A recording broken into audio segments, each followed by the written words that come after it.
Lisanga matondi mingi vous avez partout dans le monde entier à travers chaîne YouTube le message ko belabino mais matali politique en mboka na Congo le penza sur la sub-actualité surtout penza Kake et Betty na présidence Kake Betty na IDPS le patriarche le haut représentant et chef de l'État qui tengeye sous azali susute atiki biso depuis mokolo na tongo info peut-être aux gens la présidence bakoloba été chef de l'État zaye pena na mawa IDPS zaye na matanga kobungisa moto monene lokwa ki tengeye sous to solango vraiment on analyse ça mokolo lelo to sola sur ba sujet d'actualité vous allez kotambo penza na mboka mso Congo nazali ngamorote na invité na nga Gila Nyembo na kile cha kopesa mbote. Bonjour madame la journaliste, bonjour na bala nyonso. Vous allez humble serviteur na mino après ça bino ba information en temps réel. À vous la parole madame. Mes condoléances. Mes condoléances na famille biologique, il y a le haut représentant, le conseiller principal chef de l'État qui tenait sous. Les alliés passage obligé, qu'on le veuille ou pas. Dans un absolument, il y a un temps pour naître, il y a aussi un temps pour mourir. Comme Zambé, comme c'est Dieu qui donne et c'est Dieu qui reprend, que son nom soit loué à jamais. Oui, ma condoléance na famille qui tenait sous Mobimba, na présidence Mobimba, na chef de l'État, Fachi Béton. To pesi pe ba connaître Nzambe ayamba molimo na ye Gila qui tenait soza sous-souté le haut représentant et chef de l'État moto penda zaki penda ko soutenir chef de l'État makambo etali spiritualité na maenyo so penda Yesu auti ko sa meeting to ko zala ko beta c'était sur l'élection 2023 l'élection exacte Fachi a ko continuer kasi na tongo moko boye Kake Betty qui tenait soza sous-souté ko lo bani to benga liwa ngozani c'est naturel poison ni c'est là une information fiable et crédible par le bilan mort d'une courte maladie. Donc on le battait poison, aux crise cardiaque, au boué. Et on a tout bandé pour dire que c'est Dieu qui a donné, c'est Dieu qui a repris. Il y a un absolument madame. Ne peut pas la mouki bo qui était na koufi. C'est un passage obligé qu'on le veuille ou pas. Ce qui fait c'est la disparition. Et là ça n'a pas c'est la disparition à la manière des hommes. C'est que nous avons moto, mais spirituellement on est ensemble parce que à Tozo, tu as un bon souvenir. C'est un pacificateur, à saliété. Moi, pour moi, bateau, il y a FCC, Union Sacrée. Il a aussi participé pour nous convaincre. Moi, député Moussou, il a conscience pour ma conscience. Mais pour la bise, c'est un manque à gagner pour la République. Manque à gagner pour la famille politique Nabiso, manque à gagner pour l'institution président de la République Félix Antoine Tshisekedi. En tout cas, minga le bezalité que Dieu. Comment on appelle la moto à ça qui n'y supporte libala FCC caché si là. Moto a créé pendant le Cambo Italie union sacrée pour te mboka pende bima et tombo e bima mbongwana comme la motongo penda kufi na liwa moko ka te ki abela ki azaki hospitalisé car moko suite d'une courte maladie mote que elle peut pas si ko comme. Merci bien madame la journaliste na banzi était union sacrée zali makanisa malamu le premier initiateur de union sacrée s'appelle bien Félix Antoine Tshisekedi mais il n'a pas travaillé seul. Il a travaillé dans Jean-Marc Kaboun, il a travaillé avec Peter Kazadi, Nicolas Kazadi, mais même avec le fait qui tenait sur Kabiso, il a aussi participé spirituellement, physiquement et financièrement. En tout cas, on garde de bons souvenirs pour nous. Atiki, on appelle ça Atiki Bile Momoko, ou Torbo Sana, on jamais dans le barrage. Oui, Guylain, tout comme ça, si je me souviens vraiment paix à son âme, na patriarche qui t'engage sous Guylain, tout qui ne pense mais Matali déjà le l'homme au colon au procès, il y a Vital Caméré, procès en appel, oh ils allaient se dérouler, kuna on dirait qu'il y a makala, parce que tout le monde qui va y être, ba maki na nzela pour te ba marcher, ba gaz et bêta maki. Bato bazoka ki hein mingi ba militaire yense ba bengi penza na trahison babi Félix Antoine Tshisekedi a trahi muninga na Caméré est-ce que to ko zela pena na kitima Vital Caméré modèle to mona ki la police ou américain ko ça des ordres ko bengana. Merci bien madame la journaliste à Kitima oui nous sommes d'accord nyoso roya to robeta maboko soit à Kitima soit condamnation Parce que Bisso, nous avons un premier, notre premier état qu'un peuple congolais, une fois IDPS au pouvoir, on va instaurer l'état de droit, on va instaurer la démocratie dans Mboka Nabiso. Dans cet état de droit, nous avons le respect de la constitution de Mboka Nabiso. Kamer a été reproché pour le détournement des deniers publics. Des saliers étaient le Vital Kamer est dans la prison. Si elle verrait que justice est innocenté, gloire à Dieu. Si elle verrait qu'aujourd'hui justice est condamnée, gloire à Dieu. Mais là, on a dit Vital Kamer n'a la qui n'a loti a été condamné à 20 ans de prison ferme. Parce qu'il y a une différence entre 20 ans et pas maintenant 20 ans de prison ferme. Je suis sûr et certain, Vital Kamer par rapport à un nouveau élément. L'avocat de la République a eu la partie civile. Et puis le juge président a eu et repermet été Vital Kamer à la quitter. Et puis j'interpelle aussi la conscience. Il y a des militants opportunistes à INC par rapport à Félix Antoine Tshisekedi. Le chef de l'État n'a trahi personne. Le chef de l'État n'a trahi personne. La personne de Vital Kamer ici se retrouve aujourd'hui en prison. Et Zali parce que Aïba qui mis l'État où ils ont destiné pour les travaux à 100 premiers jours des gens et chef de l'État. C'est qu'aucune trahison a été faite pour la Vital Kamer. La personne de Vital Kamer est allée en prison parce qu'Aïba qui mbongo l'État on te memi na boloko.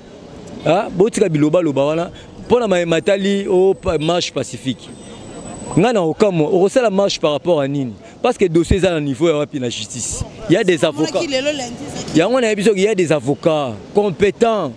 Avocats, Vital Kamer a engagé même des avocats internationaux. Tout le monde est avocat en France, aux États-Unis, en Amérique, mais les avocats ne sont pas même preuves tangibles, palpables, convaincantes. Oui, qu'on convainc le juge que le client a quitté. Mais au lieu de ça, il y a des dérapages dans la libération, Vital Kamer, Aza innocent, Bandakou n'a pas été. Et là, on va le Kamer, non seulement pour la Bandakou. Mbongo, on a décidé de 57 millions. Mais Moussa les sali. Mbongo bimé belé, mais Moussa les sali mouké. Oh, bah, on a bali ko ben un détournement. Hein?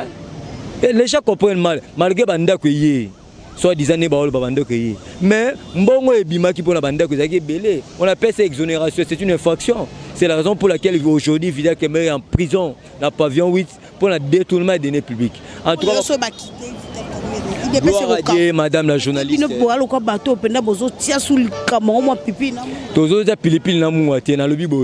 Si elle verrait que la justice est innocenté Vital Kamer, gloire à Dieu. Si elle verrait que la justice va condamner Vital Kamer, gloire à Dieu. Biso IDPS, nous sommes ni de loin ni de près. Tous allons observer comme tout le peuple congolais. IDPS, le peuple congolais. Batalamuka, le peuple congolais. INC, le peuple congolais. Tous allons ni de près ni de loin. Tous allons le juge président. Il y a un dossier Vital Kamer à Katango. Parce que la Bible lobby, le juge. C'est un serviteur de Dieu. Les magistrats sont des serviteurs de Dieu. Ceux qui ont les Kambounaï, les aliments, gloire à Dieu. Ceux qui sont innocents, gloire à Dieu. Ceux qui ont condamné, gloire à Dieu. Nous sommes ni de loin ni de près. Tous le jugement comme tout le peuple congolais. Oui, moi, Mboka Guilain, tout le Bela-Penza, Matali, point de presse au chef de l'État, ou la déclaration de Natina et à Est, Natina et à Goma. Chef de l'État qui promettre baï population à Est à Ronyata Makole na Est car ceux qui moi ba vol quoi ba vol les qui suspendu ceux qui ba vol les zongi ceux qui ba moyen à kokati sapena kokoma kuna zongi des chefs de l'État Ronyata Makolo kasi baï peuple ba ko souffrir kuna na Est ba pena besoin il y a présence physique des chefs de l'État ko sa bango malamu to moni ba to ba ko koma kana goma kuna malgré ba vol les suspendu ba koma na moyen. Pourquoi pas mokonza mboka mekina ko kitana kuna oleka zerati ba refusons ça va vol po ya nyatama. Merci bien madame la journaliste na banzi aéroport et à Goma et Fongominde Lelo. Mais par rapport à l'agenda chef de l'État, le chef de l'État promet bon OK à Ronyata Matamene wana. Donnons le temps au temps. Calendrier chef de l'État mutaye bien ezaka yé na batunaye ya communication. Le chef de l'État a clair. Alobaki s'il s'agit même de mourir pour sacrifier ma vie à l'est du pays, je le ferai. Hein? C'est que ma première bénéficiaire, les alliés bandégonabis à Goma, Bukavu, na Nord Kivu. Bénéficier n'angote. Pour votre information. Le président Tchadien n'a pas qui en plein champ de bataille. Pourquoi pas chef de l'État peut être malobana qui ceux qui est à Koufa pour te est Kimia, pourquoi pas quitter? Mais donnons le temps au temps, madame la journaliste, chef de l'État Zanzambete, na uti ko informer yo na balandinyo so bali ko landa biso le londe ba fongoli aéroport ya Goma officiellement pour être ba vieux kita. Mais agenda chef de l'État mutayi bien ngezaka yemoko. Donnons le temps au temps, je suis sûr et certain la compassion au chef de l'État Félix Antoine Tshisekedi notre consolateur za nango, je suis sûr et certain na mikolo ko zali ko ya ko nata matambe na e na Goma. Hein? C'est pour te dire que nous, ce qui manquait dans ce pays, la volonté politique, l'amour de ce pays. Mais nous avons un président qui a l'amour. Non seulement il y a Kinois, non seulement il y a Kasséen, non seulement il y a Louchois, Azalina Bolingo, il y a tout le peuple congolais, tout tendance confondue. C'est pour te dire qu'aux jours à venir, ce qui nous a battu Félix Antoine Tshisekedi.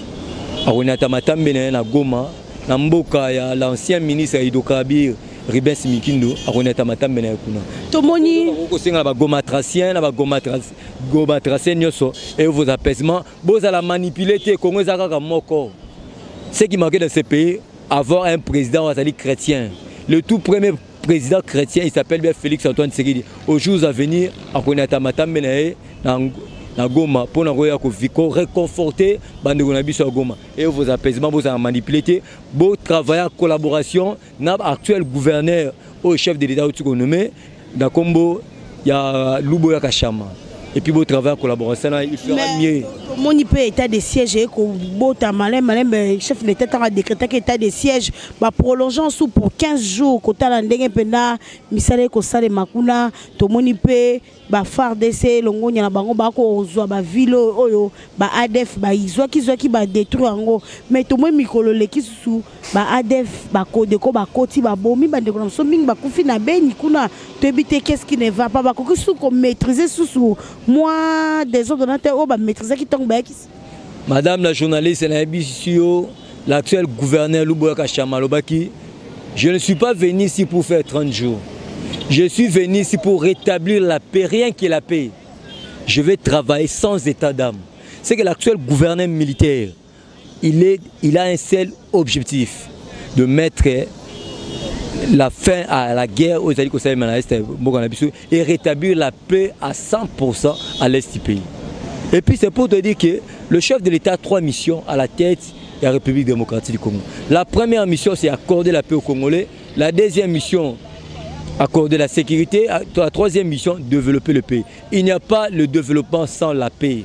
Ben, investisseurs sérieux qui bien alité. C'est la raison pour laquelle le chef de l'État a déterminé à travers l'actuel gouverneur militaire Luboya Kachama pour que la paix révèle à l'est du pays. Madame la journaliste, Batalamuka Bali Kolobate. Aujourd'hui, plus de 20 localités récupérées par nos FARDC. C'est pour te dire que le chef d'État a déterminé pour la sa kimia, pour redonner encore sourire à Goma et puis à Nord Kivu. C'est pour te dire que accordons le temps au temps. Les alliés guerre, madame la journaliste, je suis sûr et certain qu'il me kokota. Bolanda ba radio il y a 100 piles actuellement 21 localités récupérées par nos FARDC. Actuellement ba Kadeko ba Tiki Zamba ba Zongi na Mboka. C'est pour te dire que le chef de l'État a déterminé, nos FARDC va déterminer. Et puis l'actuel gouverneur la population va collaborer na FARDC pour que paix est revenu à 100%. Tant que vous interpellé, tant que vous avez président de l'Assemblée provinciale Nord Kivu. Voilà la mougue le bélan. Le problème est qu'il y a une complicité, la population qui travaille en collaboration avec la FARDC. Mais actuellement, la population qui travaille en collaboration avec la FARDC, il y a une monnaie qui est et zone à 80%. C'est l'étage pour que la paix revienne à 100% à l'est du pays. Oui, moi, je suis Guilain, comme pour Samson, je suis en émission à Bisso.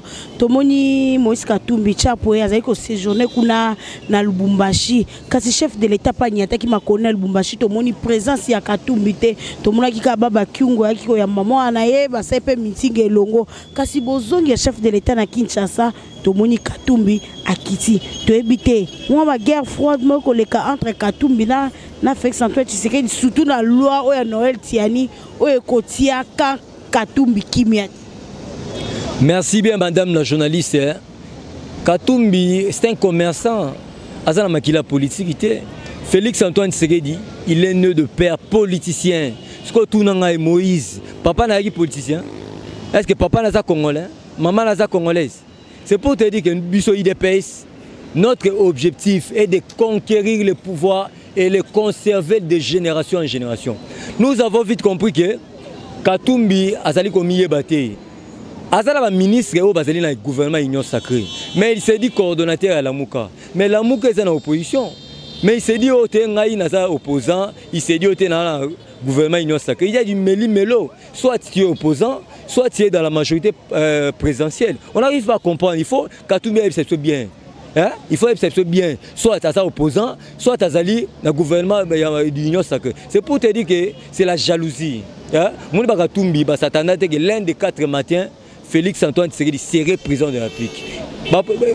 Bit la bonne année. Il y a un moment qui semaine passée, si je le bon souviens, qui samedi ou vendredi, a lancé officiellement les travaux. Il y a parti naé. Mais c'est que le Moïse Katumbi, il a lancé les travaux à partir nayo. Tu es limité parce que tu n'es pas d'origine congolaise. Maman n'a pas congolais, papa n'a pas congolais. Tu es juif. Papa n'a pas juif, maman n'a pas tanzanien, zambienne. C'est pour te dire que, qu'on le veuille ou pas, dans ma 2023, candidature n'a pas éligible. Noël Chani, Azali américain, c'est faux et archi faux. Noël Chani est né de père congolais et de mère congolaise. Non, madame la journaliste, il est né de père congolais et de mère congolaise. Loana ezali na tendance politique. Les gens comprennent mal. Loana ezali na tendance politique. Loana et qu'on permettre qui est congolais, qui n'est pas congolais. Mais aujourd'hui, nous avons vite compris que bande qu'on a biso soi-disant ensemble pour le changement, bah combien acheter. Et qu'on permettre qu'on explique aujourd'hui. Est-ce que MLC va éviter que Moutouna Bango la cour constitutionnelle il est dans les possibilités à postuler même chef du quartier, même chef de localité. Balava Bango te Mbemba Ndeazawana en 2018. Pour les subordinatés, madame la jeune. Balava Bango yo za média, il faut donner des informations fiables. Fiables et crédibles. Pour votre information Mbemba. Balava Bango te. La dernière décision revient à la Cour constitutionnelle. Instance à Souka c'est la Cour constitutionnelle. Place Balobaka que Mbemba Azali dans les possibilités à reposer le chef du quartier arabe. La Cour constitutionnelle. C'est pour te dire que Mbemba Moïse Dazawana a lingaté en 2023 à cause de la candidat pour la présidence. Parce que il est né de pères juifs et de mères zambiennes. C'est la raison pour laquelle au Moni, les communicateurs à la Mouka, il y a Moïse Katumbi, ils ont taquiné ma casse. Daniel Safoupa, le bureau a à l'Assemblée nationale, c'est que tu guerre entre Ensemble pour la République. Madame la journaliste, le pouvoir s'arrache. Le pouvoir s'arrache. C'est moi aussi, moi aussi. Daniel Safouta la Simazon en Moutoua. Daniel Safouta la Simazon en Moutou. Chéribé Okende, l'actuel ministre des Transports, Tala Simazon en Moutou. Ancien phasé à Cour constitutionnelle, yo bien noté. Chéribé Okende, Raphaël Kibuka, Daniel Safou, ancien phasé à Chégé, la Cour constitutionnelle. Daniel Mbaou, le loi député dans la liste MLC. Bazaki ba phasé. La Cour constitutionnelle, c'est grâce à Félix Antoine Tshisekedi qui a instruit à l'ancien président de la Cour constitutionnelle Benoît Luamba, mais quand on revoit Batouo Balongoli. Dès ça a été, Benoît Luamba a fait cette instruction à la juge pour être Daniel Mbaou, Raphaël Kibuka, Chéribé Okende, Daniel Safou, c'est pour te dire que c'est que moi je demande dans les communicateurs, il y a ensemble pour le changement parce que Daniel Safou est ensemble pour le changement. Batala Simazon en Moutou. Chéribé Okende va passer au ministère. Il y a transport. Tout le sentir yoté. Bademi Thérèse Ali Koko Baraka. Et puis transport, ils allaient toujours l'écolo. Hausse de prix. Il y a un autre Ali Kosenga na yota la Simazon en Moutou. Daniel Safou, il faut comprendre.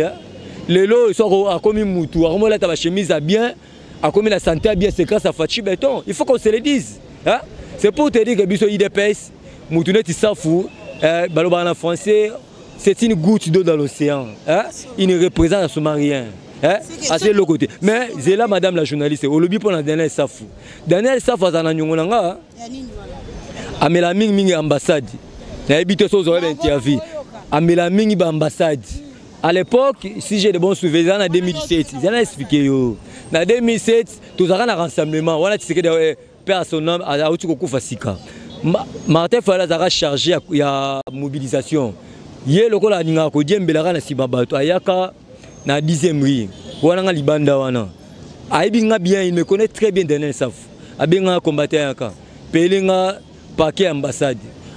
Paquet ambassade il y a 2500 francs. Après ça, on a 2000 qui est beau. Il y a 2000 francs. Il y a les 500 francs. Mais tant que vous avez un IDPS, vous avez un député. Vous avez un union. Il est en train de se contredire. Vous avez une union d'accord à travailler pour la réussite à Félix Antoine Tshisekedi. Daniel Safou, tu nous représentes à se marier dans ce pays. Aux alliés, Lelo, na santé bien c'est grâce à Fachi Béton. Gardez Bandinayo, biso IDPS, on va conserver ses pouvoirs de génération en génération.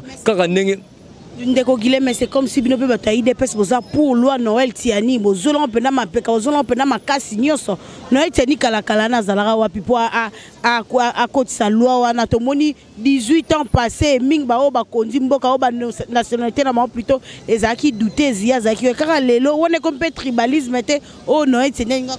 Madame la journaliste, Nabalagnos Baliko Landabiso, est-ce que Noël Tiani a un membre IDPS? Oui ou non? Non. Yébisanga. Noël Chani, Azamutu, est-ce que Aza Ali à IDPS? Non. C'est pour te dire que nous avons une coloration politique. Les alliés ne Moïse coloration politique. Loi ne permettre à Bissot, qui est congolais, qui n'est pas congolais. Pour votre information, la gratuité enseignement, les alliés maliens, les Camerounais, les Sénégalais, pour votre information, il y a 5 communes, il y a Kalamu, il y a Lingoual, il y a Baroumou, la commune de Gisasa, il y a Bandal, on comprend que les Maliens, les Sénégalais, or, cadeau, il y a les alliés bénéfiques pour les Congolais. Aujourd'hui, nous avons vite compris que gratuité enseignement est comme bénéfique pour les Maliens, les Sénégalais, c'est pour te dire que loi Noël Chani, les alliés pour nous permettre qui est congolais, qui n'est pas congolais. Mais les loyaux, va communiquer à la Mouka, agité pourquoi? Yango biso IDPS, nous sommes déterminés. Moutuno se retient libéré en 2023 parce que le rôle d'un parti politique est de conquérir le pouvoir et de conserver le plus longtemps possible, madame la journaliste. Maintenant, il a un message de la fin, message de condoléances à la famille qui est sous la chef de l'État, vraiment, na mon poussé. Na kake utiko beta na présidence na bana IDPS na bana Congo Mobimba na liwa et le patriarche qui te. Merci bien par rapport à liwa et à patriarche qui te sous l'on a c'est Dieu qui donne et c'est Dieu qui reprend. Que son nom soit loué à jamais sans un absonios. Qu'on le veuille ou pas, il y a un temps pour naître, il y a aussi un temps pour mourir. En tout cas, le peuple congolais et vos apaisements. Ce qui manquait dans ce pays, c'est la volonté politique. Nous avons un président qui a la volonté politique. Il fera mieux. Parce que il y a une différence entre bien et mieux. Mais Fachi Beto fera mieux dans ce pays. La paix Simbote, na balanigno so balandarabiso, na baobaninga, na baobaningangate. La paix Simbote, na velanga Shikito Mushashino. La paix Simbote, na ndegolanga Yves Boul, na Londres, Bambote Belé, maman na Marie-José Mbombo, maman na Kapinga, na Belgique, Bambote Belé. Ceux qui ont besoin de contacter pour avoir la vraie information, Bobinga a plus de 243 81 99 18 656. Plus de 243 81 99 18 656. Que Dieu bénisse la République démocratique du Congo. Bye bye, bye bye. Matondi mingi bolonaki so de partout à travers Congo Lisanga télévision to kombona suka to mbeki bino gila to ki penza awa na kati ya base pona ko sur la même matali politique surtout les décès inopinés ya les hauts représentants chef de l'État qui tenge sous to cela qui penza sur ba point mususu oyo ezali penza actualité na mboka na Congo. Merci de partout dans le monde entier. Tous ceux qui ont s'abonner massivement, aimer, partager ma vidéo. Merci à mon vieux Roger Luma, mon bel monnaie, ya Fachi Béton. Merci à Célé Tunga de Lausanne.